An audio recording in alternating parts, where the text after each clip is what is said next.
Gerard Butler has enjoyed a strong career, first rising to prominence with the role of Count Dracula in the vampire film Dracula 2000. Leading roles in the movies The Phantom of the Opera and P.S. I Love You helped establish him as a romantic lead before he earned global recognition playing King Leonidas in Zack Snyder's historical action epic 300.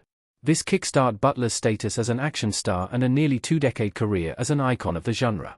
Butler has appeared in multiple blockbuster productions through the years, including the Has Fallen movie franchise, and disaster movies such as Geostorm.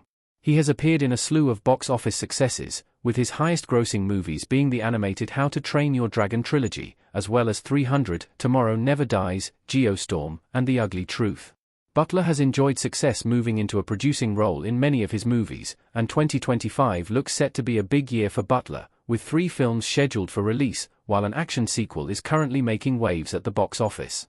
Den of Thieves 2, Pantera has passed a significant box office milestone. Audiences are taking to the action heist sequel. Written and directed by Christian Gudegeist, Den of Thieves 2, Pantera is the follow-up to the 2018 action crime film, starring Butler and O'Shea Jackson Jr. The two actors reprised their roles for the sequel, which Butler also produced, and saw Big Nick follow Jackson Jr.'s Donnie to Europe, and team up with him for a robbery. Released on January 10, 2025, in the United States, the film will be looking to surpass the original movie's total of $80.50 million. Per reports in Deadline, the movie has closed in on an important domestic milestone, passing the $30 million mark at the domestic box office. The movie has taken a total of $31.6 million domestically, and hopes will be high that it can cross the $50 million mark before it runs out of steam. The movie's reported budget is $40 million.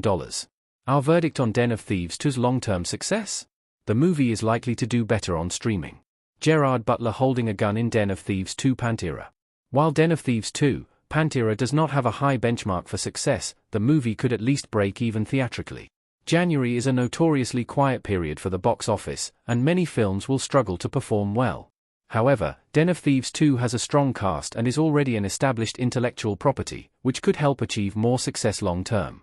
I would expect the movie to perform much better when it hits streaming platforms, and the movies could wind up becoming a cult franchise for Butler.